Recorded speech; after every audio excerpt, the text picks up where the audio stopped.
Howdy. Hey, I thought I had the wrong link or something and my team messed up the What's that? I thought I had the wrong link sitting here by myself. I thought Oh, maybe aw. starting to get panic. It's good. All right. No need to panic. Poor guy. How are you doing? Good. Summer's in full swing here, that's for sure. So just, dealing with the extra volume of human beings. Oh, you mean on the island? Yeah, it's a summer resort, so the population goes from, 500 to 25,000. There's Wow, a that's a massive influx. it's something to see, and it's interesting because it's the Canada Day long weekend, right? Like when kids are out of school, and it's like somebody hits a light switch. Thursday, there's a couple people around, and then Friday, it's just full on until the end of Labor Day, Wow. and it's interesting because there's always a bit like it's not. I don't know. It's a cult. There's always a bit of a cultural conflict between the visitors and the residents, and I'm very empathetic to it because, like, for example, I went around the park. We have a provincial park, and there was a lot more people. They all had dogs, and they were trying to enjoy their holiday by letting their dog off the leash. And then the dog, sprints forward and chases deer and jumps on humans. And then when you're like, hey, this is, it's not really cool to watch your dog chase birds and deers and humans. And they're like, oh, Right. sorry, sorry. Like, well, sorry's not really the right answer, No, dude, yeah. Like, The dog. and so and so it's interesting because one at the big beach they banned dogs altogether, even dogs on leashes. And you can see how those policies happen because there's always somebody that doesn't think that applies to them, and then their dog, does something stupid, and then someone complains. And it was kind of like I was watching this unfold yesterday, going, "Yeah, I can see how they're going to ban dogs from every provincial park." Yeah, And yeah, and the saying of this is why we can't have nice things. It's because of yeah. Yeah, and it's like all you had to do was put your dog on a leash and that wouldn't have happened. And everyone else is, it's just, and of course the one woman that's doing it fits the stereotype perfectly. So that doesn't help. It's like, that kind of like airy fairy hippie chick from Vancouver that's like, hey dude, my dog's cool. And it's like, yeah, right. well, maybe I'm not. Oh, I never thought of that. Of course not. So yeah, it's interesting. And again, I'm super empathetic because I realize they're on holidays. They've paid a lot of money to be here. So you have to kind of say, I don't benefit from tourism at all, but you do have to realize. But you certainly appreciate how places like Spain and, these countries that are just overrun year round by tourists, that, and it's like, Mhm. it's a lot. Yeah, But I don't know. it's a huge export, so yeah, it's Well, that's what I mean. Yeah, you can't, there's no right answer. I mm-mm.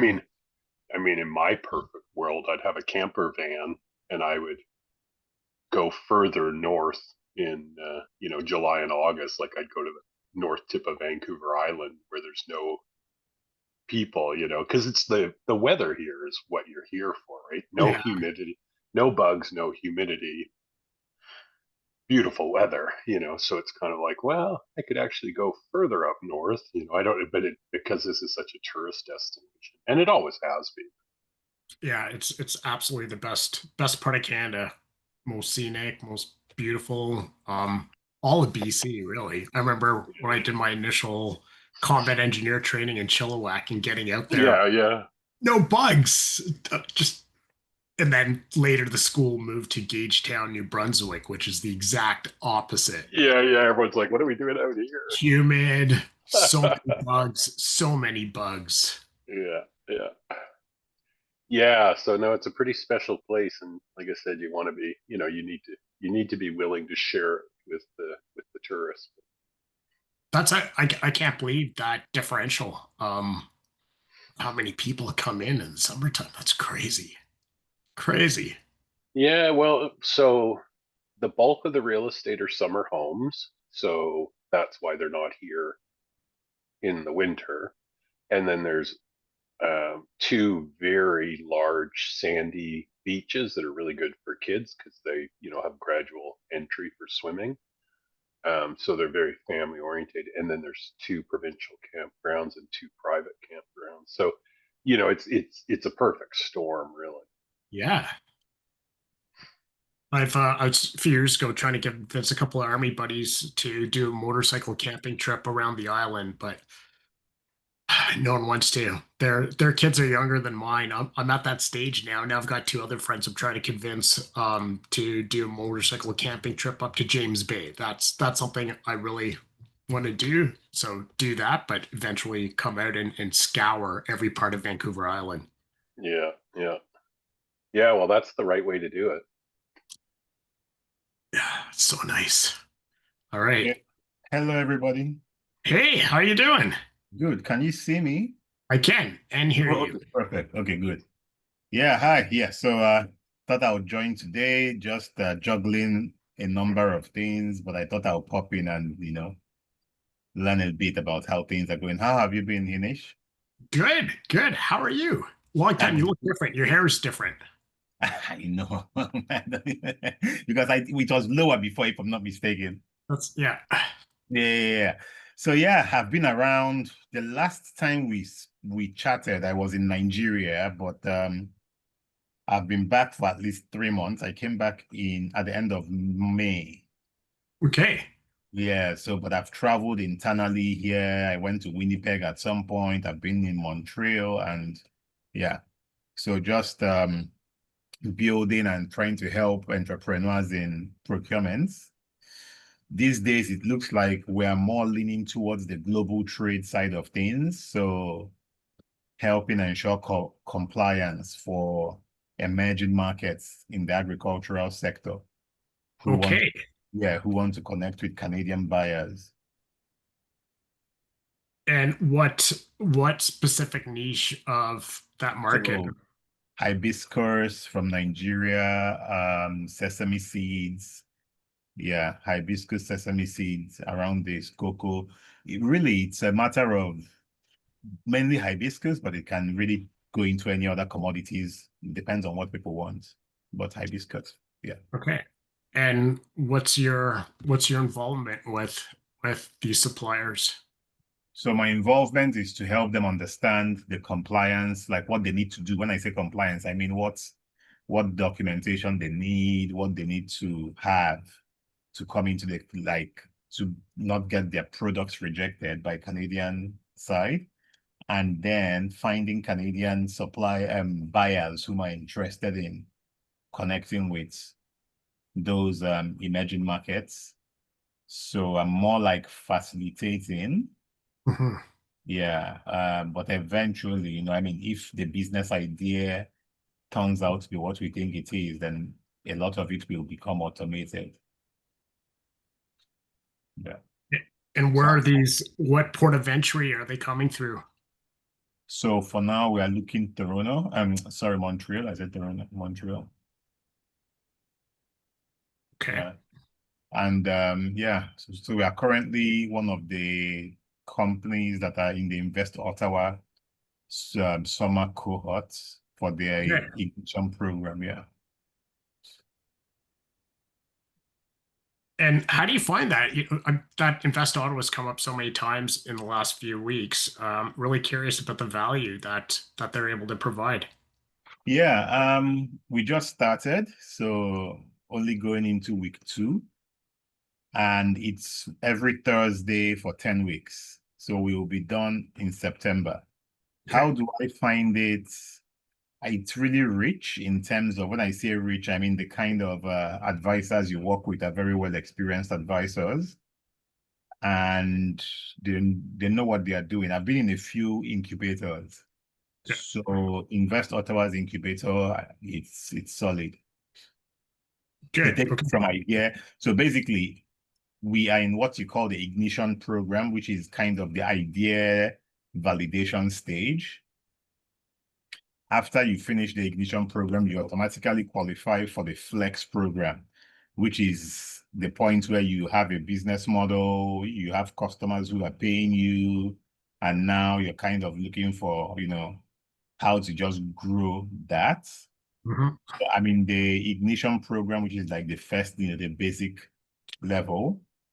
And I think what I'm most happy about is just having, like I said, the advisors and having the structure around Invest Ottawa. So they provide you some kind of support, help you do some research. They can help you reach out to companies, so having that ecosystem, I think that's the best part of it. Okay. Good to know. Yeah. And is this sponsored, or are there fees associated with it? There are fees. There are fees associated with it. Yeah. So it's targeted at founders. So the founders of the company, okay? The fees, I think, it's not more than $300. It's like, yeah, but it's nothing crazy. Great, that's reasonable. Yeah. Yeah. For a 10-week program, Yeah, that's really good. yeah, tax included, it's less than $300. So yeah. Okay. So, and I'm assuming that most of the organizations for the compliance you're dealing with are CBSA and CFIA. Exactly. Exactly. So right now I'm in my customer discovery phase, which is the phase where I'm now talking to, CBSA, CIFA, CFIA, all of those guys, and now kind of expressing my assumptions to them and hearing back from them if what I assume to be true is what it really is, or, and then picking chats with potential buyers and also expressing those assumptions and seeing if what I think to be true is what it is, then going from there. Okay. And what sort of volume are you bringing in or projecting to bring in right now from Nigeria or other countries? It will depend. We can do so from the supply side. We depending on the product, depending on the season, we can literally, do whatever volume we need to because it's an established market, an established supply chain, right? But in this at this beginning phase, it will depend on what kind of contracts we get or trial orders, so yeah, we can do anything from a few tons to containers. Yeah. And did you explore other ports of entry? Did you look at Hamilton or no? Okay. No, not yet. So maybe in the next 2 weeks, well, I should have more information, about that because that's all kind of wrapped into like the customer discovery phase, right? So yeah, but not yet. Okay, gotcha. So then probably premature in terms of how that gets shipped out to the different recipients. Yes, exactly. So the idea for now would be to land it and the recipients, do the local logistics and everything, pick it up, just have a consignee, send it to them, and they pick up, and do whatever they want to do from there. So all of this would pop up in customer discovery when we see what they want to do. Okay. Okay, that's a good picture. Now let's get into the weeds. What are the challenges? And Peter's looks like Peter had something. I want to know how you get paid. Myself? Yes. Yeah. He's still connected. Yeah. Cool. Yeah. Brokerage fees, of course. So you only get paid when you produce a result. Exactly. And so how do you pay for yourself when you're not like currently? Yeah, that's a good question. So get paid when you produce a result, but charge a fee to connect so on the buyer side, yeah, when you produce a result, on the seller side, when you produce a result, on the buyer side, when you produce a result, on the seller side, for preparing them, getting them export ready. we get some kind of commission or some kind of fee to package them, get all those documentations for them, because eventually they need somebody who goes back and forth between different spots. And then we also plan to make training programs to train them, and then Right. from How do you keep the lights on currently? How do I keep that? This is all bootstrapped. No, I know. How are you paying your rent? Bootstrap, like just making No, money. but do Yeah. you have another job? Not right now. I do, my company is a procurement company. Okay. So we already facilitate trade for different clients. So we Yeah. make some revenue from that. So we get paid on commission basis. So we have trickles coming in. Yeah. Yeah. Sounds stressful. It is. Everything in life is, I guess, until you hit it right. That's it. So yeah, sorry, I just was curious, but yeah, as Hinesh was saying, what are the real challenges that you're faced with? Over to you. What are those challenges? Where do you think yeah, that's it. Where are the challenges? For myself, Yes. like I said, I'm still in customer. I'm attending this because, we connected. I just want to learn more. I didn't come specifically for that topic. Okay. I'm in customer discovery, trying to learn more about my market. So the more we go, the more we learn. Do you know about Moringa? I know Moringa. I think there's a massive market if somebody can figure out how to make it water soluble. And so what I mean by that is if you put Moringa in liquid, you end up with a paste or like a tea. Yeah. But if somebody could actually come up with a process where you could put Moringa into a cup, just like a Kool-Aid or whatever, and stir it up and it dissolves, I think there's a huge market for that. I did a bit of work on it years ago. Yeah. The other one, and I was talking to somebody about coffee, and it was interesting to kind of go through the process a bit. And you talk about customer discovery, and I talk a lot about economic leakage, and this is actually where this comes into play. So approaching it from a reverse engineering point of view or standpoint. So for example, with coffee, if you go to Costco, Kirkland now has their own coffee bean. Yeah. And it's whatever, a couple bucks a pound. And I thought, well, if you reverse engineer the process from the largest buyers, and so what we really wanted is to figure out what those items are that people consume a lot of, that may not be culturally brought. Like, think about coffee 40 years ago, right? Like before Starbucks. Like, think about what is that next trend. But then looking at, are you cost competitive? Because I think what the gentleman that was trying to kind of work through this, what he realized was that he could buy coffee for less than $1 a pound, but once he got it out of the country, I think it was the Congo. Once he got it out of the country, it was now, $7 a pound with all the government fees, and the margin to be competitive with Kirkland coffee would have been, 2%. And then if he thought about other markets, it's a saturated market. I'm sure you can buy raw coffee beans off some of the Asian platforms like Temu at this point. So I think it's kind of an interesting exercise, because if you're going at it from a push versus a pull, what you're doing is you're identifying a product in a country, and then you're seeing if it's sellable in another country, and that's a lot of work. When I thought, well, why don't you reverse that and use kind of in a lean terminology, a pull system where you say, well, what are the products that I can sell in Canada for real volume, like, and then do the financial model.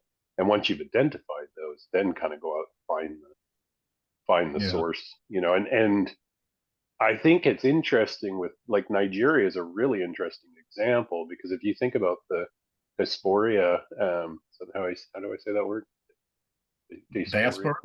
Thank you.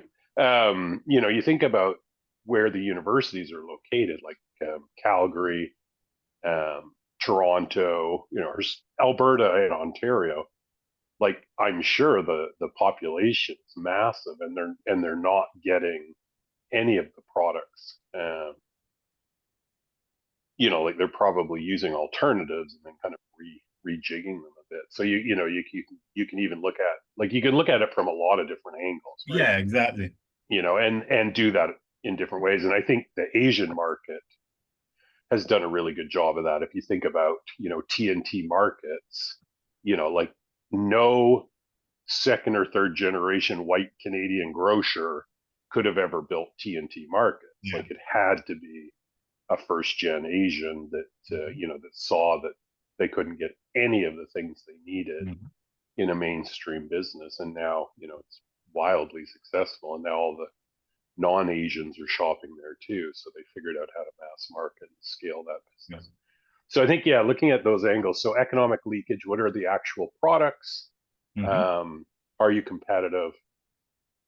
And then reverse engineering it. And there's another thing that I talk a lot about called value stream mapping, which is really looking at the whole continuum. And I always say start at the bottom and work up. Don't, like, always start at the product being consumed by the consumer in their home, and then work back through the process to the grower, and then look at all the opportunities within that value stream. And originally, value streams were created to reduce distance, time, and space at a process. Yeah. But I think you can use them in other ways, because at the end of the day, if you spent all your time thinking about what consumers want, not what suppliers have, and then building those revenue models, building those value stream models, building those leakage models, then you're not throwing mud at a wall, right? Like, I think it would be really hard to find an eager supplier in a country that wants to export that's only willing to pay you if you get a deal. Like, it's kind of like, or change your business model to be a manufacturer's rep, where it's like, you can pay me and I'll go find you customers. Yeah, that's a good perspective. So for us, like, we are keeping all options open, because this is like another customer interview, right? Now I'm hearing kind of what you're saying and picking some. Exactly. Yeah, exactly. That's so free advice. Do as you wish. Exactly. It's really about staying open, because if we knew the answers, we would already be doing it. So right now, staying open-minded, going out there to learn what really is the problem. But the thing is, the opportunity. So let's see what happens, what we learn from the market, then we're able to build a product around it. But I appreciate that. The other one I wanted to suggest, have you ever heard of Africa Eats? No. Let's make sure I got the website right. Say Africa Eats or African Eats? No, Africa. So here, I can put it in the. So it's AFRICAEATS.com, and I'll put it in the chat. Okay, I just saw it now. So, did you find it? Yeah. Okay, so the guy that built this is based in Seattle. His name's Loony, and he's one of the most forward-thinking startup guys in the world. Like, he's brilliant. He's always ahead of everybody, and he's built a social enterprise accelerator that he sold to a guy in Vancouver. It's called Spring. You might see it out in Ontario now. Like Spring as in spring. And that's like a impact fund social enterprise. He was the one that built that. And then he started another one that was called Fledge, and he was doing the same thing with Fledge. And he was kind of like a Y Combinator for social enterprise, but because he comes from tech. But Loony's always 8 seconds ahead of everybody. So then what he did is he went to Africa, and I asked him, I said, well, why did you do that? And he said, what he realized was because they're investors, right? Like he's out of Seattle, he works with all the Seattle venture people. He realized that dollar for dollar, they could get way more for their investment in Africa than they could in the US. So the US is a saturated market for startup investment. When is it, $800 billion in venture capital? I think somebody put on one of the LinkedIn posts yesterday.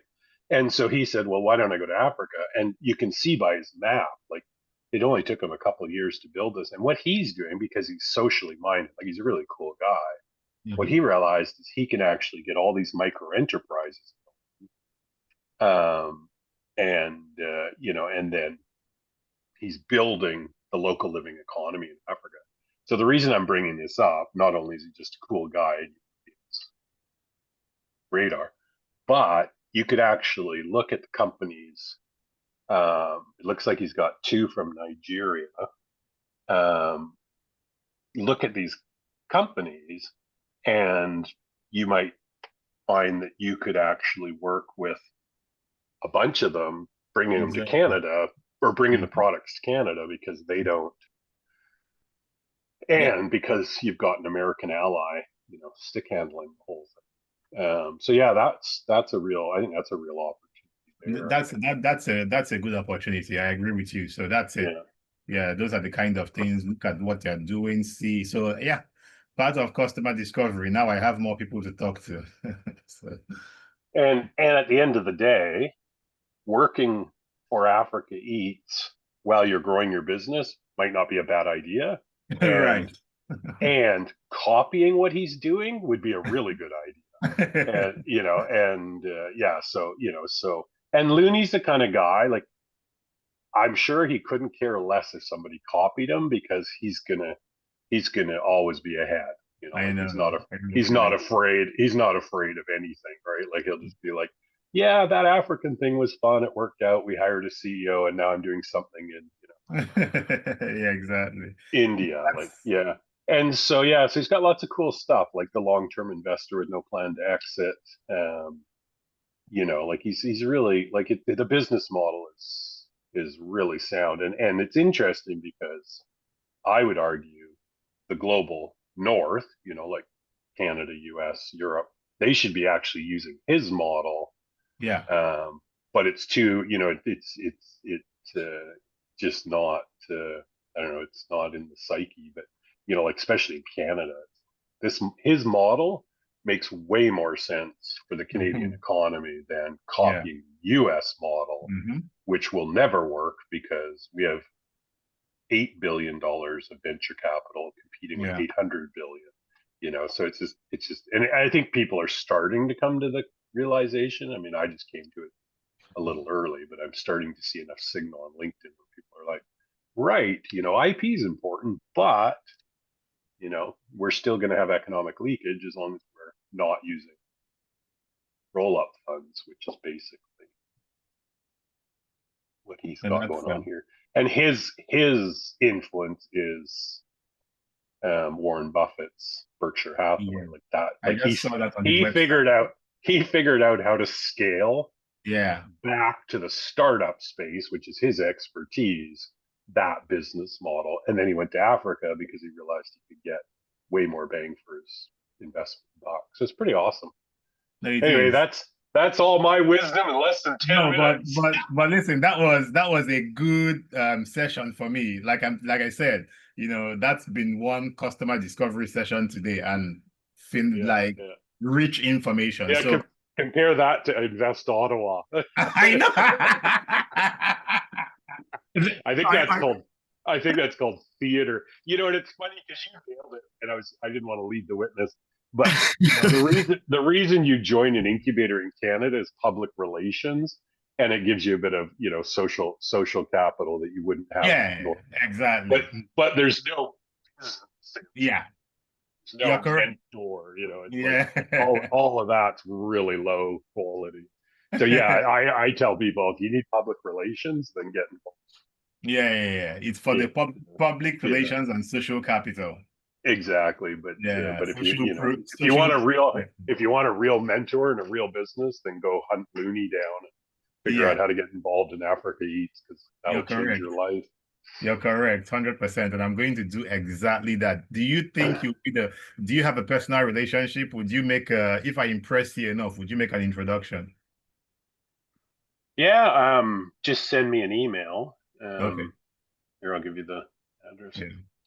As you're doing that, I think those are fantastic pointers. The TNT model followed by, I never came across this. And every time we talk, Peter, every time we have one of these sessions, you've got real-time information on so much that's applicable to the Okay. conversation. It blows my mind. I just don't know how you're able to process, synthesize everything that you take in and retain it to be. The truth is, I've made every mistake in the book. Good. Lived Good to know. experience. So in return for all that one, now you need to go on LinkedIn and say, Hinesh is a rock star, and this is the best advice I've ever been given in less than 10 minutes. So now you have to 100%. go say something really nice about Hinesh on LinkedIn. 100%. Not about me, about him. 100%. I'm the ninja. I don't. Nobody needs to know I exist. Yoda, Yeah, Peter. exactly. Peter's I'm the Hinish's secret weapon. Mhm.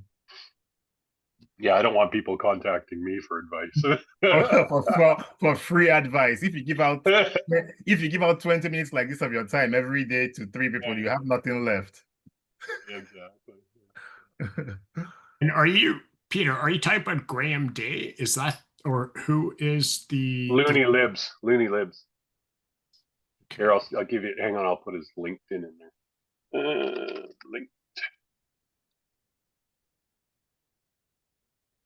He's written actually a bunch of really good books too. Oh, really? Yeah. Here, I'll put his, and he's got a blog that's really good. He's just what's interesting about him is he's a tech guy from the US. Yeah. That is values aligned, you know, like he's a hippie. He lives on an island, you know, and Oh, really? He does. and so he's, you know, like I mean, even though nobody really, Berkshire, Africa, nobody really knows who he is unless you know him, you know, but he's truly the most, you know, the like, he is the guy, you know, government should hire to help them do it. And his values are wired properly, but I think he's actually quite approachable. But yeah, so he's published a lot of good stuff, and it's interesting because he kind of went from tech to impact to now, you know, this work in Africa, but all his writing is really on sharing.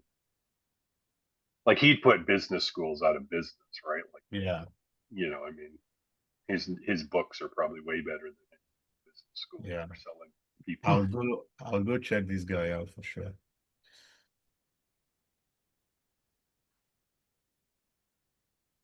Yeah, I haven't actually looked at it in a while. This Berkshire Africa is an interesting spin. My 8th startup in Berkshire, CEO of a public. Oh, so that's actually, okay. So you can actually buy shares in it. This is new. I haven't actually looked at it. You can buy shares in the stock exchange of Mauritius. That's awesome. I'm reading that too. That's awesome. That's new. I haven't looked at this. And in 7 months, it's up 11%. I mean, you know, I don't like ever advising people to buy stock, but if you want my recommendation on the CEO of that stock, it's a 10 out of 10. Yeah. That's awesome. I didn't realize he'd done that. Huh. Good for him. Yeah. No, he's an interesting dude. Fascinating. Yeah. You know what? The first time actually, it's interesting. So I went down and met him in Seattle when I first kind of got involved in the startup world. And I'll Yeah. never forget what he said. And it's always stuck with me for the last, 12 years is I said, do you get, because he was doing impact and social enterprise and working out of a co-working space and stuff.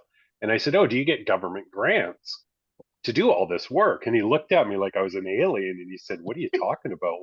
Why would I get government grants? And to this day, I've convinced myself if the government stopped funding things like Invest Ottawa, got rid of all of that, people like us would actually step into the vacuum and fill the space, and it would be run by entrepreneurs with business minds. And so if I compare to what he said and what I see, that's my argument when I say we should collapse the entire government funded ecosystem, because the NGOs that run them, and bless that young woman, that woman's heart that runs Invest Ottawa. I mean, I know she works her ass off, but I'm sure if I had a conversation with her for 5 minutes, I'd be shaking my head going, what are you doing in this business?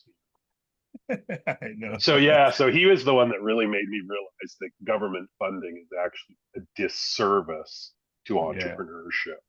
Yeah. No, you're like, what do I want to say? Either like you've walked the path. So how I went into procurement was when I lived in China. So I lived there, I worked in sourcing and supply chain, and I worked factories like physically, right? Yeah. I built all the way from the ground. I learned all the secrets. I talked with the manufacturers directly. But when you go into the corporate world or you go into all the shishi poo places, people have so many ideas about what they think they're doing or how this works. So I totally get what you're saying, right? You're like, so you cut off all the fluff because this is like, oh, come on, man, this is just a product you're selling, but the real thing is different from what it is. So I get that perspective as well. Yeah, what is the actual pain you're solving? Yeah, exactly. How are you going to Well, make? there's a lot of theater out there, that's for sure. Yeah, and many companies, many startups, regardless of what they are called, really don't have any. There's not a lot of value when you look at it, but it's just being propped up by funding and money and a lot of media hype. Well, but that is the stock market in a nutshell. That is the stock market, exactly. Like I said, that's why I would never advise someone buys a stock, because I know 100% of them are promoted. Yeah. Start a company if you want to do something really cool. Learn how to work.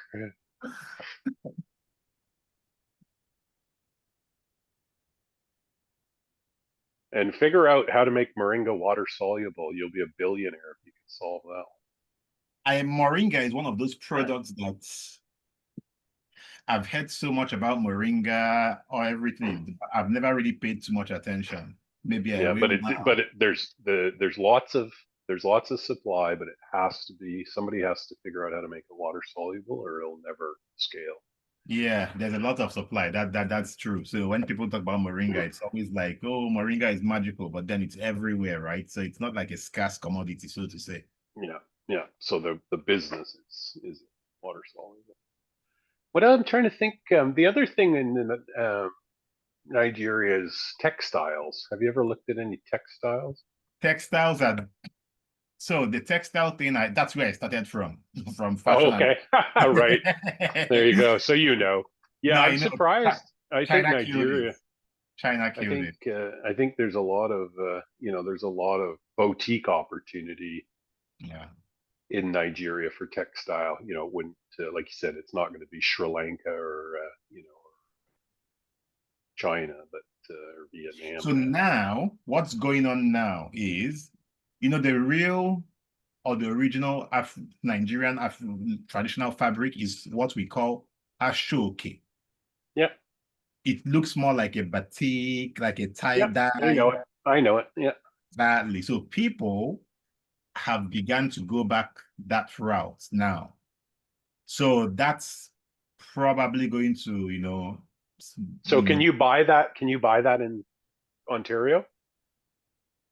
I have some face caps that are made of them, which I'm selling currently, but I don't know if So we bring it from so Nigeria. here's a small market. So Hinesh, just for your benefit, um, if there's a funeral or a wedding in Nigeria, the family all buy the fabric and they all wear the same pattern. So you know Yeah. who family members are. So if you go to a wedding or a funeral in Nigeria, you'll see a whole bunch of people dressed in beautiful Different. outfits and white outfits, but then there'll be a group that are all wearing the same pattern. That's Yeah. the family. And Yeah. so that'd be interesting to see if there's a market for that outside of Nigeria because I know most people probably go home for weddings, but if Yeah. people start having weddings in Ontario, They are. They're they might having get those big weddings in yeah. North So America. they're probably importing the fabric Yeah, that's a for the that's wedding, right? that's a good observation because we Yeah, actually were, yeah, around this idea, even not only the fabric, but even just making the clothing. yeah, Because yeah. Nigerian weddings are an event that you get ready for. And these days, I want to say it's an economy more than an event. yeah, it's crazy. These days, Yeah, people are yeah, now yeah, wearing multiple outfits in their one wedding day. yeah. And I know how much people earn in Nigeria. It's shocking what's It's spent on a wedding. shocking to see how much it Yeah, is. So yeah, now, yeah, for example, I went for two weddings yesterday, not yesterday, last year in the US. And just like you said, for each of these weddings, there was the outfit, and there was maybe two, dress changes during yeah, that wedding. And then that the group, like the wedding train, the families, like you say, all have to wear something. So these yeah. guys all sew this, and they sew them in Nigeria and import them into the States. So we're just talking about this. We're like, isn't there an opportunity to start to make those clothes here, right? Yeah. It's way easier to do and send, to have it delivered because, Well, for you can customize them here. Yeah. yeah. Okay, I got another idea for you. Okay. So, corporate law Yeah. has something called in-house counsel, and in-house counsel basically is the owner's representation. They work with outside legal counsel. They manage the minute books, but they really don't need to practice law. But they need to understand law because they're basically interpreting for the owner group. What I was realizing was at least 1 out of 5 20-year-old women I met in Canada that are doing a master's degree at university are Nigerian lawyers. And Yeah. I thought, and they can't get work, so they're working at Yeah. like McDonald's, Yeah. on the drink machine on the night shift. And they're Yeah. like, yeah, I actually went to law school, but I can't get a job in Canada because, this and that. I'm going to school. I can only do this. And I was thinking, because I met so many of them, like, I'm not kidding. Like, it felt like 1 in 2. And Yeah. I thought, why couldn't somebody make a business that offers legal services using these, and they're talented, like, they're all Yeah. really smart, Mhm. using these. I actually haven't met any men, it was all women, using these Nigerian women with Nigerian law degrees to do business legal work. And then if you need a lawyer, just bring in a lawyer. And I thought, like, incorporation, there's a website that's connected to the Royal Bank now that does like incorporations for $500. And if you get a Royal Bank account, they give you a discount. Is it called Hmm. Owner or something like that? And Owner, I yeah, owner. and Oh, I does the World Bank own owner? I didn't know that. Okay. and I thought you could be employing all these people because, like, you don't need a legal background, but you need a legal mind to do it well, right? Like the attention to Mhm. detail. But I thought there's an opportunity outside of Nigeria, and those women that are here doing master's degrees would be bending over backwards to get involved because their current option is running the drink machine at McDonald's. That's true. That's a solid, like And that's talk about humbling, right? Like, yeah, at home I'm a lawyer. Here I work at McDonald's. exactly, that's a real, that's spotting a real pain point that not easily spot. And you're correct. Yeah, yeah. First of But you could all, absolutely put them to work. yeah. First of all, the thing And it's is, legal. It you're is legal. correct because in Nigeria, for example, I was supposed to be a lawyer. I was supposed to study law because in every home, they need one lawyer, one doctor, and one priest. That's how it works. So I escaped. I didn't go that route, but law is the most popular degree in Nigeria, followed by Right. yeah. So But being a pasture's the most lucrative. yeah, exactly. So that's I one of love the those.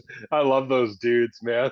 I'm like, holy crap! I went to I was in Scotland, and there was a guy from Nigeria that came to yeah. Scotland and like had like a weekend Christian revival with Oh yeah. like I Oh went and yeah. had a look. I was curious, and Sure, it man. was Big it was time. me and 3,000 black people. Like it was like Sure, man. it Like was big time. awesome.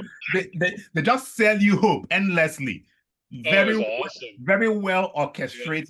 They know Oh when to yeah. do like this, dance, laugh. Yeah. I'm Yeah. like, whoa. Yeah. But comparing it to Western religions, like Catholic, go to a Catholic It's church not and then go fun to here. and then It's go. not fun here. No, it's too boring. It's too boring. It's not Exactly. fun here. In Nigeria, the Yeah. girls don't even go to they go to party in the church. They don't go to the nightclubs. They don't go to the bars. Then the church has more of the kind of fun fare that they want. They Yeah. dress Yeah. up majestically. They go, everybody, it's a party, but only if you don't know what's happening, you think that it's a church, but everybody is there to pick up someone, and that's just, Well, and I was gonna say the white guys haven't figured it out yet. It's it like if happens. you want to have a really hot wife, start going to Church.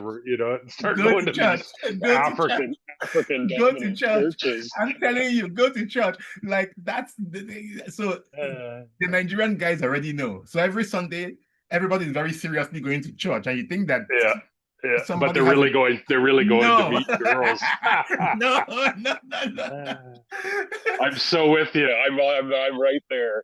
I'm gonna move to Nigeria just to meet a woman. I'm telling you. Look, if I want to talk, like if you want to talk to, it's church that you're going to go to. What are you going to do? Yeah. 100%.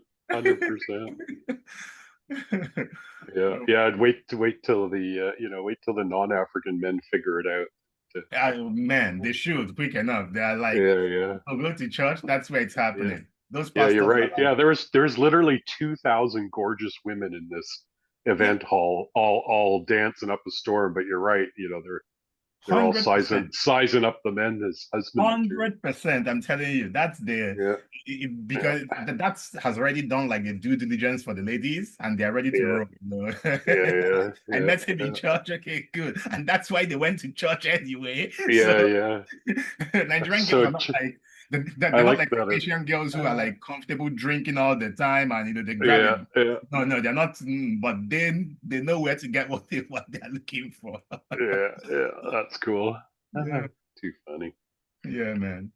So well, that's been a good chat. Can I connect with you on LinkedIn? What's your name on LinkedIn? I already did. Check your LinkedIn. Oh, perfect. Okay, cool. Great. Cool. So yeah, I'll let you know what happens with all our business ideas, and I look forward to joining the next session. Wow, yeah. And send me the email. Yes. You can reach out to Loony if you want, but if you want me to, I want to send you. No, I will send you the email. Send me an email that you would want him to read, and then I'll endorse it. I will. I already wrote it down on my notes here, so I'll be sending the email later on today. There you go. All right. Okay, thank you very much. It was nice to join you, Hinesh, and what a chance meeting. Thank you so much, Peter. Yeah, I'm really glad that you got something out of this and lots of ideas. Yeah, I know. Lots of ideas and like really not just ideas, but like experience, I would say. So yeah. And just let's say, Tim, what you shared, what you're passionate about, how well you understand culturally the market is leaning into where's your captured audience. They're in churches. There's when you look at what Peter was talking about for the value stream market, mapping, and the end users are where those avatars are hanging out in their network. If you're looking into anything for wedding services to be able to bring them what they're looking for, there's your captured audience there. Yep. True. All right, man. Thank you guys, and enjoy the rest of the afternoon. Yeah. All right. Thank See you later. Bye-bye. Yeah. Fascinating. I'm really interested in exploring Spring and Fledge in terms of what they're doing and just looking at what Loony was it Loony, how do you pronounce his name? Loony Libs. Loony Libs. Loony Libs. Just looking at his model and what makes it different is, especially if it's value investing a la Buffett, that I get, but how does that apply in what he's doing specifically? Well, and how did he scale that model to zero and then work forward, right? Like that's what's even more interesting. Yeah. And again, like, I mean, this is when I think about like Canada trying to figure out productivity. It's like he's already got the model, copy it. That's exactly it, right? Not reinventing the wheel. If this exists, and just quickly scrolling. But that's why I get frustrated, because I know everybody's just trying to put money in their own pocket. I don't. There's nothing wrong with that. I mean, everyone has to feed their kids, but like all these people that work in research and the ecosystem, they're not doing anything of value. You see something like this and do the gap analysis, you're like, oh, okay, yeah, right. I see what you mean. So all these people, they're like, oh, we need a venture fund. It's like, no, you don't. You need a private equity publicly traded fund that's attached to a bunch of operating companies. Like, it's not rocket science. So he's good. And then Spring is a bit tricky because like Keith Ipple, the founder or whatever, the guy that bought it from Loony and brought it to Canada, he's a smart guy. He's a good guy, but he got caught up in the government funding. So he's just another nonprofit with his hand out. He did start a venture fund. So that was smart. He's a smart guy. Like, I mean, he's a good guy, but I just wish that more people came out and supported him as investors, because he had to go, after government grants just to kind of keep the lights on. So it watered down the program, in my opinion. But he's doing good. He's got lots of staff and everybody's happy, but I don't know if he actually has any good results. But he's smart. Yeah, apparently. Interested in seeing. I'm going to dig into it, just understand what's been done different from his model to Spring to Fledge, because it's identifying what is that model to pursue and start trying to shape or influence others to shape. Well, and if you think about it in succession, it started with Spring, became Fledge, then became Berkshire Africa. So like Berkshire Africa is the evolution of those other ones. And that's the other problem. He's still working on version 1.0 when we're now working on version 3.0. But Loony is definitely ahead of the curve, always has been, always will be. Interesting. It's an interesting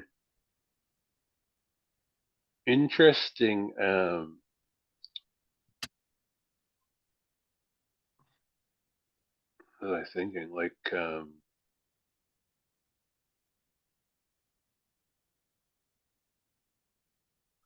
it's an interesting challenge to take a system and then Canadianize it. And I think that's what we're like. You'll see that in my posts. I say we need a made in country solution. And I always think about like you can look at all these models, but then you have to take into consideration all the cultural pieces, all the funding pieces. Like people are always talking about trying to get access to public pension money for venture capital. And I always think, well, you want to legislate that. Why wouldn't you just make a vehicle that's attractive? you know, like give them something to invest in. You know, Yes. don't regulate them into it. So it's interesting, yeah, how to make that leap. So it's almost like, you know, what are all the considerations for Canada? Like, I have no problem with these NGOs. We just need to retool them. So like Invest Ottawa needs to be an outbound public relations company that startups don't pay for. Then everybody would be happy. You know, but to call themselves innovators and startup incubators is just too low quality. But I'm sure And their communications are stellar. and this is it. We're not measuring success correctly in Yeah. every single place. Is what are the outcomes? Where are the companies getting to market? What's their longevity? How well have they scaled and over what time? And how's this creating more jobs or bringing in money into Canada, talent, IP? Right. What does success look like for an Yes. Invest Ottawa? What does success look like for the Invest Ottawa funder, i.e. the government? And what does success look like for the client? You know, and then there's your gaps, you know, and it's like, so the government would say, you know, jobs and good political party press. Invest Ottawa would say more government funding. You know what I mean? Like That it's like, that's oh, it. okay, you guys aren't actually aligned. Let's align your three needs and successes, and then you'll see the slingshot fire forward. Yeah. And even in government, it's about how close were you able to spend, how well were you able to spend your budget? Not did you achieve value for money? Did you deliver Yeah, services or products? yeah, It's, yeah. How close were you to spending your budget? yeah, That's a great metric. and not even considering was there a hockey stick effect at Yeah, the last yeah, quarter, yeah, or yeah. did you have an even rate of expenditure and taking a look at okay, It's shocking, isn't it? it is it's and to think that no one's talking about it. But I think that goes back to feeding your kids. I think people just throw their hands up in the air and go, whatever, it's a paycheck. I'll just do what I'm told. This is it. It's all pensionable time. Things I would hear that would just grind my gears. Right. Get It's all pensionable time. yeah. Exactly. Well, That's and you're also dealing with a huge workforce. So you've got all sorts of personality disorders within that workforce too, right? yes, and leadership that hasn't been trained to be leaders. When I left the military and entered the public service and had to do all these courses based on my level, one of them was I think supervising the public service and then managing in the public service. So I go to the Canada School of Public Service, do these stab me in the eye multi-day courses, and it's nothing about actually leading people. It's just what are the policies of what are the ticks in the box you need to do, performance appraisals, budget management. It's there's Human no human resources isn't for the employee. no It's no a no. It's absolutely not. that's a sad realization. It's like, oh, I thought you were here to help us. No, we're here to protect the employer. Yes. Yeah, Yeah, and I feel bad for people that yeah, learn yeah. that Well, later in it's their just there's career. just so many miscommunicated things.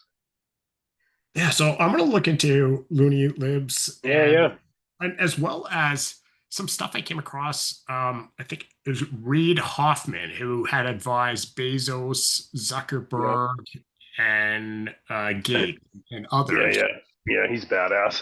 Yeah. Yeah, in terms of what are those metrics that looks at that he sees that signal time to pivot. And Well, and he's got so much lived experience. yes, yeah, and try and take the lessons learned from these people whose methodologies are very relevant in today's time, especially with at the pace things are moving. And I really one of your posts this week in the last couple of days, there's somebody, Rachel Wasserman. How Oh well yeah. how because when I Hilarious. yeah, She's got a chip on her shoulder the size of Texas, and So she quit the law firms because she just, was angry at their values. And she somehow got connected with the social ventures partner. I think they gave her some money to write articles about private equity. And the Okay. reason I got connected to her, and I had one conversation with her, I don't know her, but I've talked to her on the phone, Okay. was that I wanted to bring light to that. Like she's not wrong, but she keeps saying buyout venture or buyout private equity. And I want her to say the people leading buyout private equity. Like a financial vehicle has no soul. There's no brain attached to it. It's a legal vehicle. So it's like saying, the government's wrong. Well, it's like, well, is the government wrong, or do we have an issue with a constitutional monarchy? Like she doesn't talk about the Mm. root or the people. So it's a like I keep kind of saying, well, and I phoned her because I said I just need to know you don't need to publish it this way. I just need to know that it's the people involved, not the vehicle, because she just keeps talking about the vehicle. So anyway, that's how I got it. And Because it's humans, and what's happened is, like anything, some really fucking smart people figured out how to game private equity to their benefit. And yes. now now because there was no guardrails, they just went and basically, destroyed everything in their path.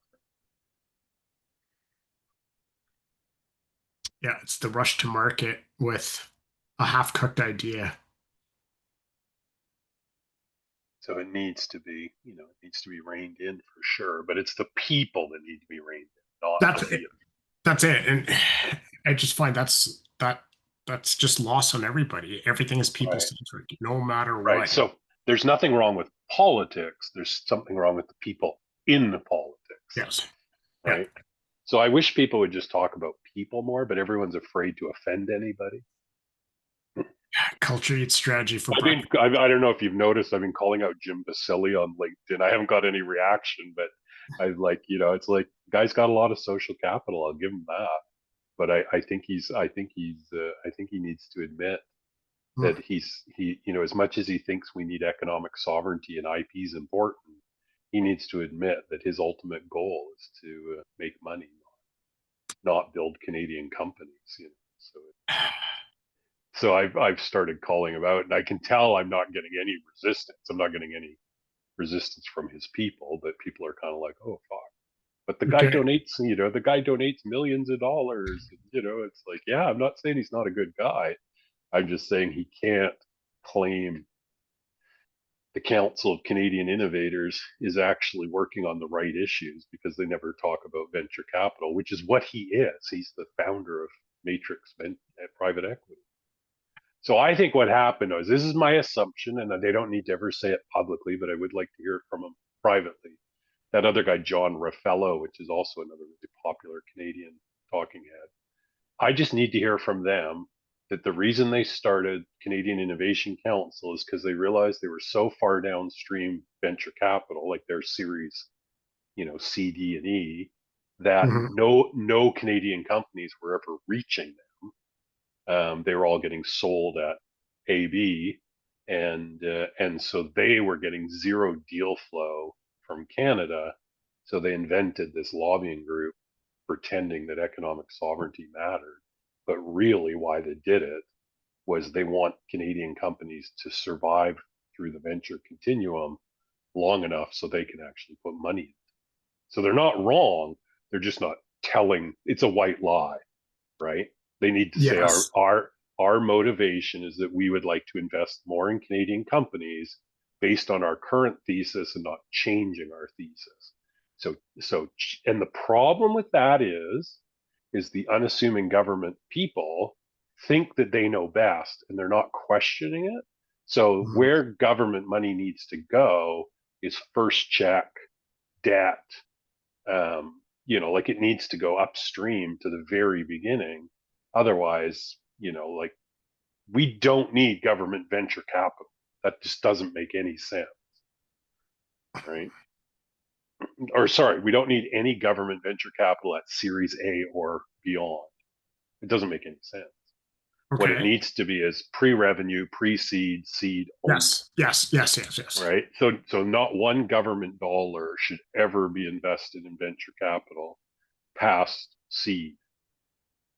And where they start is Series A because they're trying to de-risk the investment because it's public money, blah, blah, blah, blah, blah. But they don't Yes. realize they've actually done a disservice to the country. So if they stopped funding entrepreneurship ecosystems and later stage venture capital, our economy would pivot in a millisecond. And I don't know why I'm the only one talking about it because it seems really obvious. Other than they're all they're all just looking after their own needs. That's it, is follow the money and quickly understand why.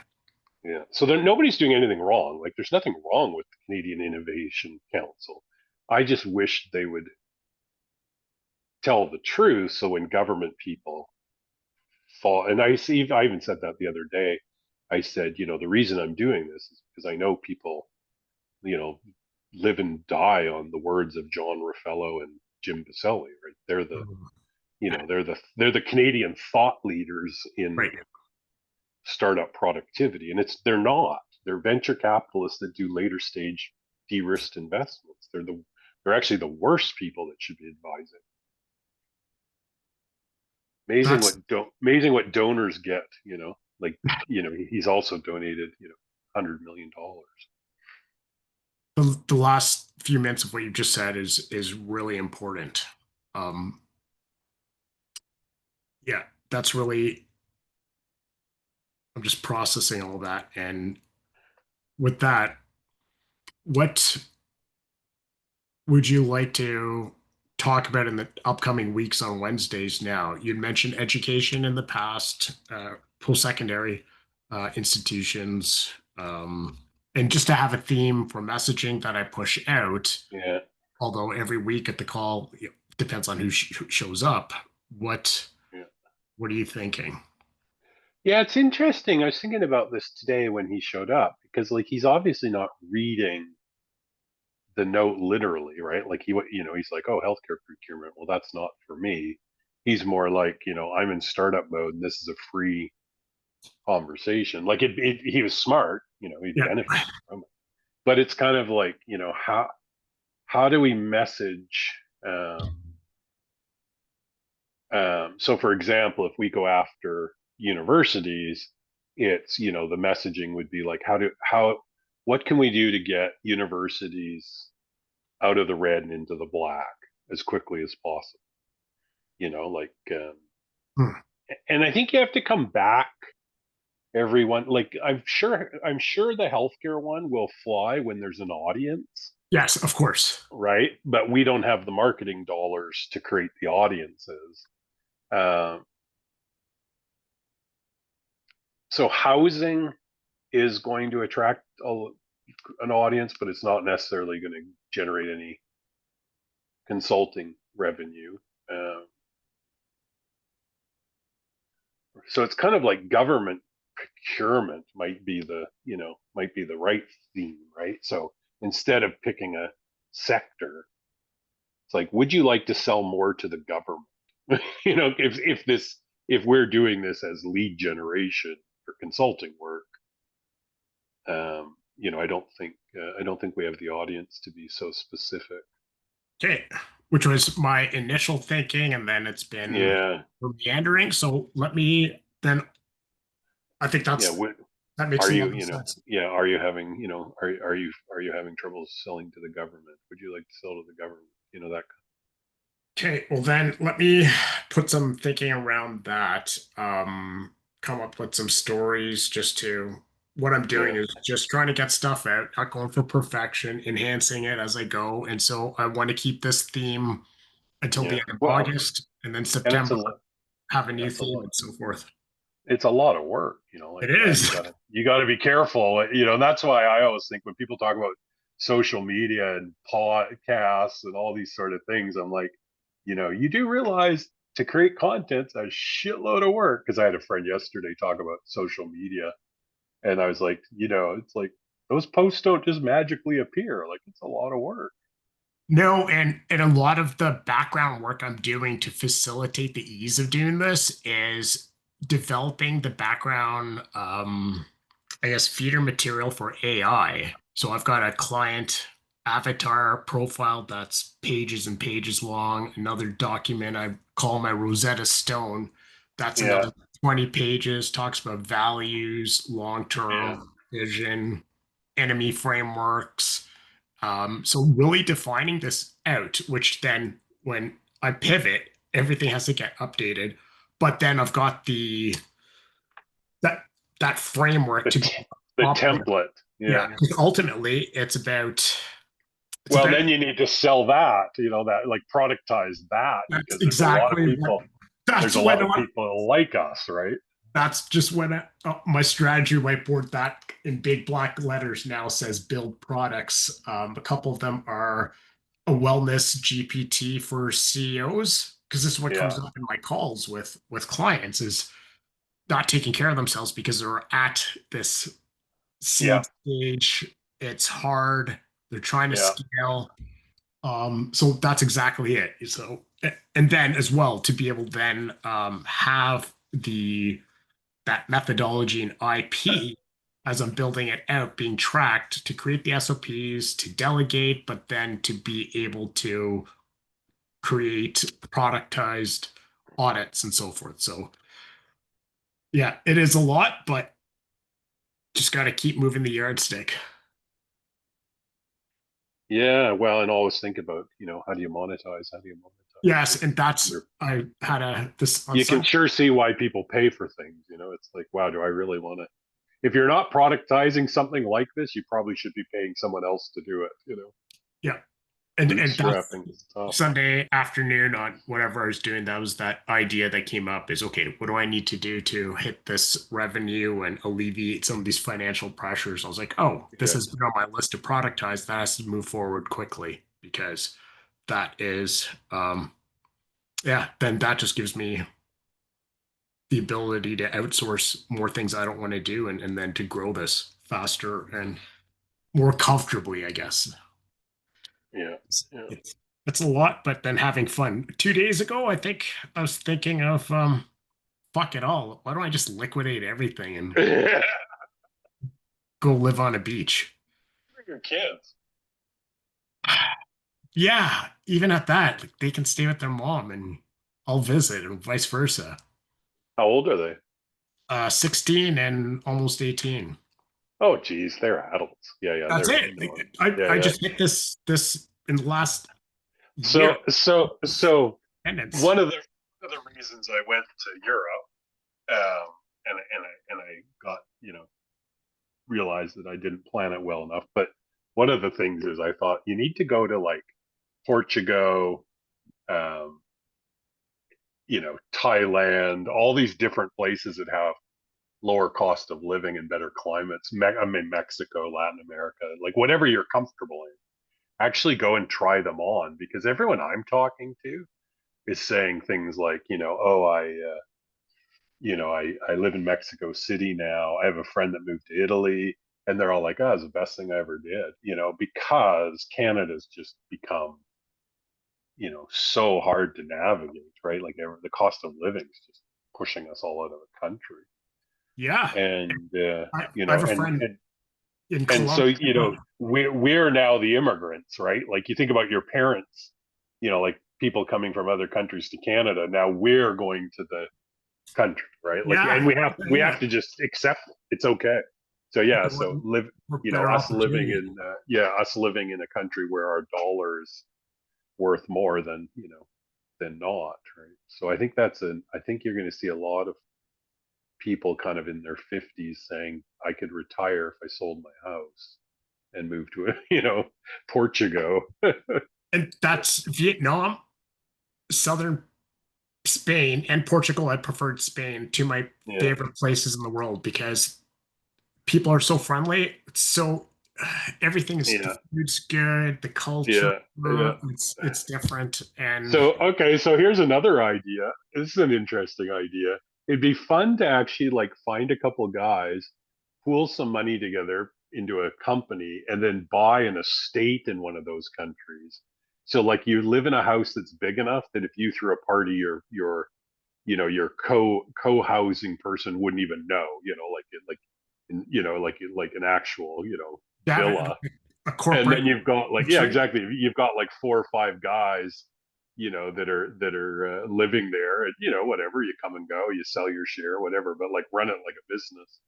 But I would buy into that, and I've had that idea for years because when I was consulting, there's a bunch of guys that are making like $15,000 a week, and they were all living in their own places, single, like no families, and nobody was ever home.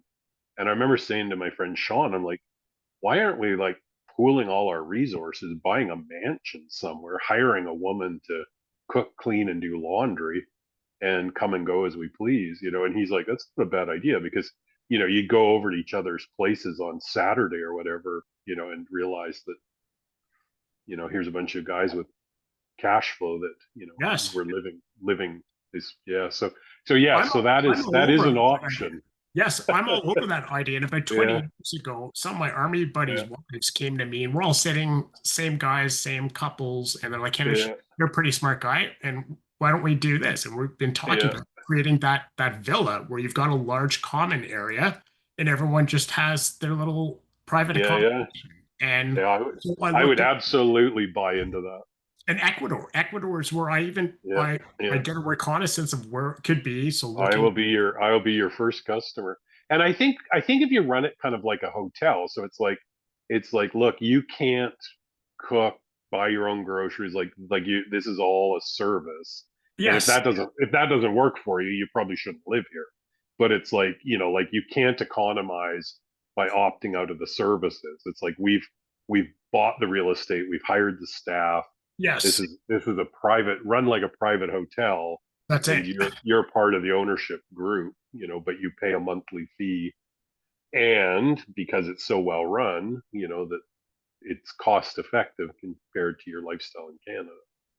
I'm all over it, and I would lean towards southern Spain or Portugal because it's geographically Yeah. central. Language barrier isn't that high. The climate's amazing. The food. You can learn those languages, whereas like China would be very No, difficult. that's yeah, not an option. Yeah, I love that idea, and I've thought this through to a limited amount as well, where it'd have to be um, essentially a hotel. There's paid Yeah, staff. There's no options. It's not as if you can bring certain meal service or opt in, opt out with a catering company. If it's empty, it's empty. But there's got to be constant property care, and then yeah. rent it out. But I absolutely love that idea, and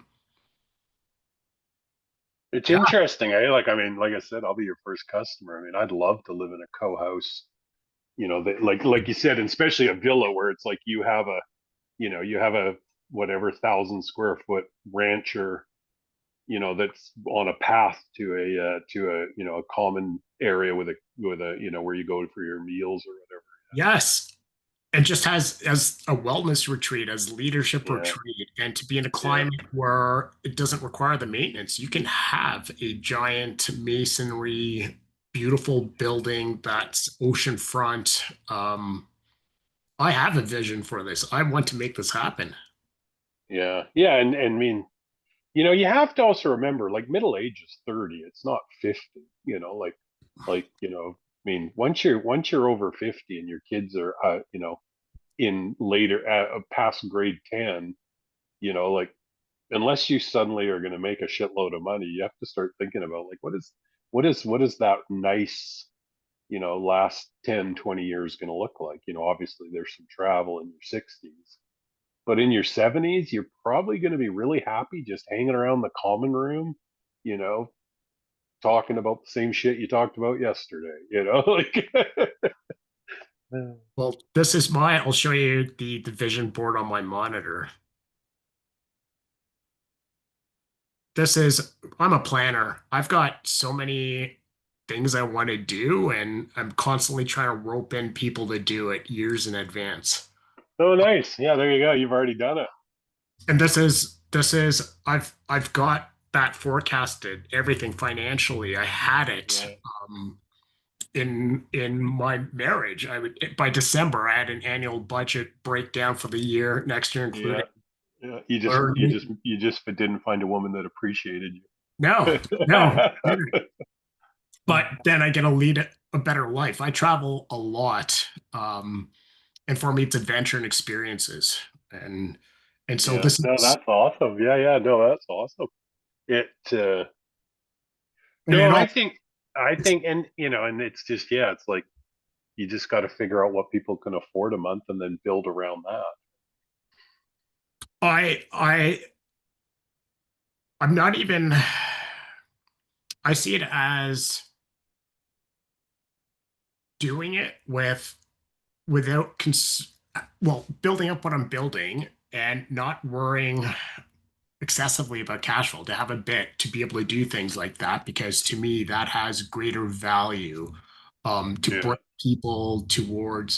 people there and have the shared experiences and create something new, while realizing I may take a loss at it, but also have it properly managed and rented out locally. And I don't think it'd be hard if lower rates. Everyone's looking for something at any given time. There's Airbnb, VRBO, the other apps that all share these things where you put in your dates and it presents you with your options. If it's not rented, it can drop the price until it gets rented if it's going to be Yeah. vacant. Yeah, actually, now that we're talking about this, I think you will see a big trend that way, because I think you're right. Like, if somebody could figure out the numbers, like how many people paying a monthly fee would get it to, like, $1,000 Canadian for room and board. Mhm. So if I said I'll give you $300,000 cash, and I'll pay $1,000 Canadian to never have to think about um, you know servicing my villa, and I'm allowed to rent it out if I'm not there or something. Like, what is that, the deal that's too hard to say no to? Because I think this idea of, like, buying a condo and aging out alone, like, there's just so many things wrong with that. Like, even just paying bills, like the fact that you and I both give money to the internet, that alone is, like, to me, like, I look at these big towers and you see like 400 internet connections come up, and I think, why is everybody paying individually? This is so wrong. Yeah, Yeah, so there's the you don't economies know. of scale, I think, are going to kick in, where people are like, yeah, no, because nobody's going to be able to afford to retire like our parents, right? I mean, No, it no, just ain't going to happen. no. And even my daughter, who she's my kids are bright and she's more of an overthinker than the boy is. Yeah, But 2 years goes, how am I ever going to afford a house? I'm like, don't worry. yeah, Like, don't, yeah, it's not something for you to worry about right now, but you're right. And you need to make 7 to 10 times your annual salary to buy a home, which 30 years ago was 2 to 3 times your annual salary to buy yeah. a decent sized single family home. So that's, yeah, there's got to be a change. I really hope we're pack animals. We need to live differently and have more social interaction, which is why I think of something like a corporate retreat that's more than that, or just the opportunity to get away, where we're all stuck behind Zoom all day, to be able to go actually interact and build in some fun Go and have dinner. Yeah, go have dinner with your peers. yeah. Actually, that's actually another interesting spin on it. Is if that if you paid the monthly fee, you gave the upfront money, but then it was also run as a business, like a leadership retreat, or like there was some social enterprise that made money. That would be interesting too, because then everybody's kind of like contributing to the business. And that's how I see it. I see it Yeah, as the common. eco village. Yeah, Yes. yeah. Yeah. But it's, yeah. So there's a boutique hotel attached to to it, that But hosts. nothing too big. I'd still want. No, that's what I mean, like a boutique where like where you're hosting. Yes. You're hosting. Well, have you ever looked at what's the one on Cortez Island? Hollyhock. That sounds familiar. Oh, is that in Hollyhock. It's South in BC. Carolina? No, in British Columbia. It's on Cortez Island. No. But I think about, like, they've got they're super programmed, But yeah, that'd be fun actually. I'd like to live at somewhere like that. So it's a leadership. It claims to itself as a holistic retreat and leadership center, and they just have tons of programs. You would actually probably enjoy going to the Social Ventures Institute. Hmm. No, I haven't heard of this. Art of leadership,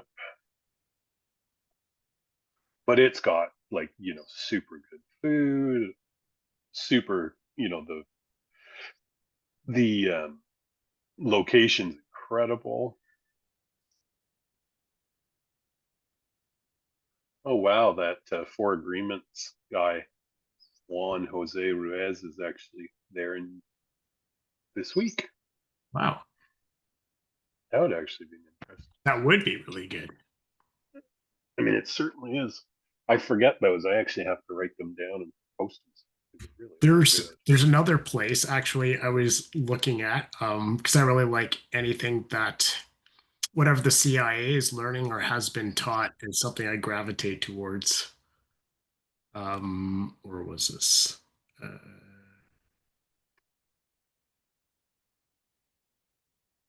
The Monroe Institute. Have you ever heard of them? Monroe.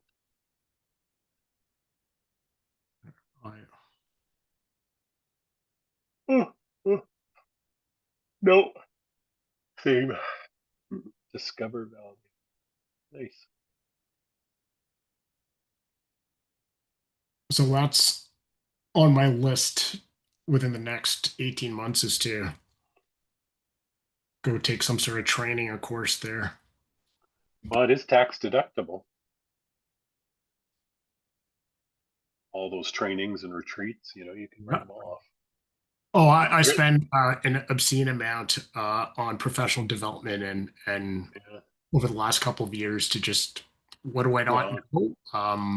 How much tax am I going to pay this year? Oh, I can then spend X on that's my game. This is where my real estate comes into play is to not pay taxes, is to push things back into the economy or to put it into myself and my assets. But that's my goal in life.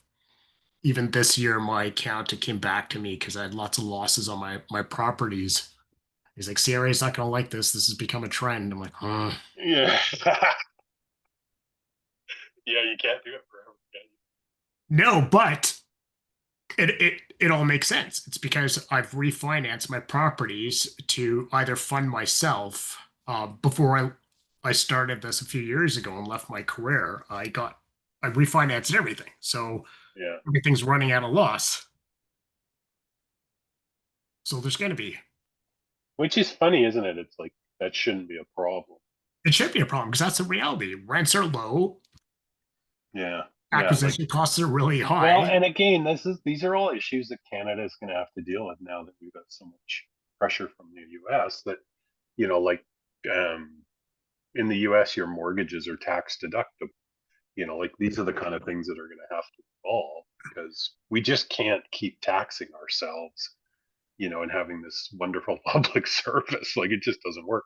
And I keep looking at those numbers those guys put up in that Build Canada. I love the work they're doing with the budget. Yes, and they did one this week on the Ontario government. And I keep looking at those thinking, like, why is nobody increasing corporate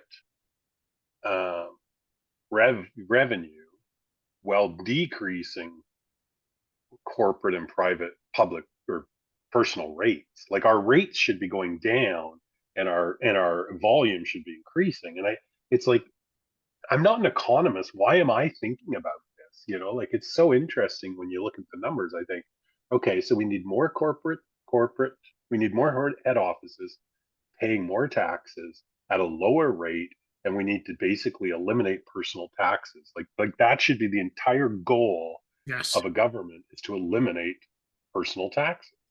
And it blows me away that they only are like, well, we need to spend more money. Let's get more tax revenue. Like it's such a weird. It is, and it's if you look at the formula for GDP, from economics. It's consumption, investment, savings, government spending, and net exports. The lowering of taxes contributes to four out of those five elements, and the short, medium, and long term. The medium and long term benefits are it's this is first year economic theory. The benefits massive, and Quebec's a fantastic example of just looking what happened to their economy after the language laws and the exodus of headquarters from Montreal to Toronto. Right. There's there's just there's not Yeah, well, that, and you're right. Like, why would any second, third generation Canadian live in Toronto now? Right? I mean, they're not going to. So it's all going to be more immigration, and then you have to ask yourself, you don't need a workforce immigrant, you need a investment immigrant. So, then yes do we suddenly produce the $20 million golden visa program? If yes you know what I mean? Like all of that stuff. It's like, why is no That's one exactly it. thinking about We're it? not going to Yeah. get students coming in from wealthy families because of new policies. Universities are taking a hit. We need the wealthy immigrants to come in that want that to come in with that big lump sum payment. Yeah. Actually, But then you're laundering money, so that's a bit of a challenge. is it? Would you consider? Is it laundering?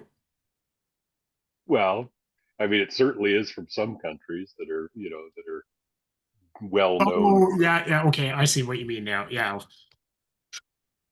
Sorry, we're not laundering money from the proceeds of crime. We're no, laundering no. money What's from coming in? politicians that are doing nefarious things in third world countries. Hmm. Like there's billionaires in Nigeria are billionaires because they're corrupt, not because they were Absolutely. successful. Right. Hmm. Well, you know what? I really like the idea of getting the the amount of times this has come up in different ways about getting an overseas property and doing something productive with it. Where I'm in. I'm I in. I'll I'm be here. as things are playing out in my head, I'd love to make that happen within the next 3 years and have it so that there's actual a regular charter going there. Yeah. Yeah. So I'm in. that's my flag in the sand. I mean, for me, I'm positive my future and to improve my quality of life will require me. Yeah, that's And I'd much rather do it as a collective than yes. I told my kids that several years ago, and then my daughter laughed at me saying, "You can barely last a week without us when we're at our mom's. How are you going to do anything longer than that?" well, that She's that right. that there's always two seats on the charter that are free for family for children of the members.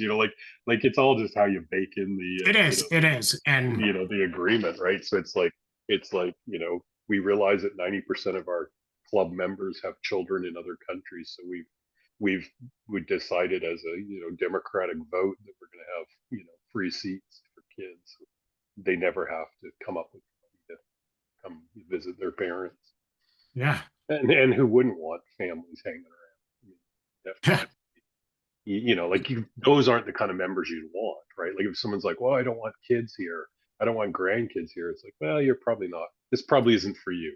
you know we've got a pool and we like it to be animated with little kids laughing. yes, life, Yeah, yes, that's it. we're not a bunch of crony old people that don't like Which children. is exactly why I love southern Spain and Portugal, because it Yeah. was being out at 10, 11 at night and seeing families, grandparents, the parents, Yeah. and the kids all together and hearing that life. And they were not to be seen and not heard. The kids were part of it, which was, it took me a few days to get used to cafes not opening up at say 9 a.m. when they're supposed to be open, and getting frustrated and you're supposed to be open, realizing that's the culture I need to I need to adapt. But and then just getting into that cultural vibe of more living than doing, which is something I struggle with. So I love Southern Spain. Yeah. Yeah. And I can see you as the executive entrepreneur in residence. Yeah, yeah, no, I'm in. Like I said, I'll be your first member. The You'll have to send me some links through WhatsApp on places to visit in the south of Spain. I'll go do some reconnaissance this year. Oh God, yeah, I'll do that right away because Yeah.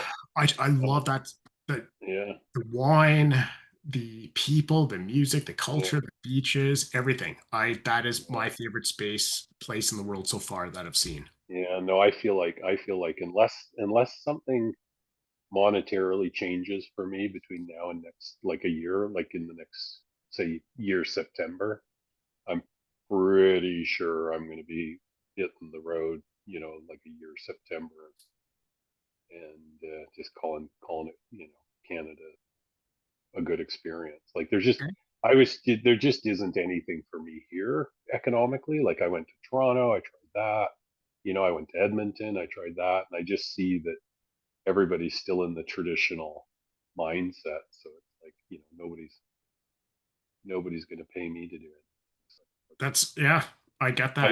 I need to either retire or try something, and I'm a bit long in the tooth for emerging economies. Like, I could probably figure something out in third world country, but I'm not 30, like it Yeah. takes it takes a different energy. But yeah, I thought, okay, I need to think about retiring early and just calling it a day, write books. Well, I'm confident come fall, this is everything I'm doing that we're working on is going to be looking very different and committed to that. So excited Yeah. to just see what we can build and everything I'm doing as well is intended to be virtual. I want to be a digital nomad. Yeah, right. No, exactly. I want to be able to do whatever I want from wherever I want and only Yeah. focus on the high value tasks, and every dollar that comes in I'm trying to outsource more work so I can scale, and it's tricky because then other expenses pop up, and I'm playing a very dangerous game right now and have been actually for a couple of years now of just um yeah, barely making ends meet but not willing to compromise on my lifestyle choices either because I'm old enough. And I think that, and well, but I hate to say it, but I think that's probably 80% of us. Like, Yeah. that I think there's very few people that aren't, living to their income levels at this And I think through this process I broke out of the scarcity mindset I had growing up with immigrant point. parents that were all about save. Yeah, work hard and save, and it's like, Yeah, that worked for that generation. I just it don't think. did. But now my thinking Yeah, is how to magnify my wealth, how to take what I have, be it knowledge, yeah, IP, existing assets, and grow that. So it's not what do I do with what little I have? It's just make more. Like make sure you don't work too yeah, much. So, yeah. Well, and having the geographic freedom is pretty important. And one thing I realized on this trip I just went on to Toronto is you can't be afraid to buy equipment to make your stay and work better. So, like in hindsight, I should have gone out on the first day and bought a monitor and a keyboard hmm. instead of trying to do all my work on a laptop for 2 months. And so there's just little things like that where you kind of think like throw money at it so you have the right gear. And like, because I mean, I could work anywhere in the world if I have a monitor and a keyboard, but just on my laptop, it was a bit too stressful. And that's the very first thing I bought was this 8x4 whiteboard in my office because I'm very Exactly. visual. The Yeah, first thing I did, and something exactly. I learned Yeah, exactly. was tools. I've got Yeah, a decent workshop in my basement, but anytime I need a tool for more than one use, I'll just go out and buy it because yeah, it's going to yeah, come out again. And I was raised by an engineer dad that fixed everything with what yeah, he had and make it wrong, yeah. making Yeah, things so much harder. That's a $7 tool. Let me go get it for you. yeah, exactly. Yeah, no, I think it's all important. Yeah. All right. Okay. Well, I'll let you get on with your day, and Okay. I'll dream about moving to Spain. Yeah, please do. I'm going to send you those links right now because that's where my mind is. All right. Talk to you Okay. soon. Goodbye, Peter.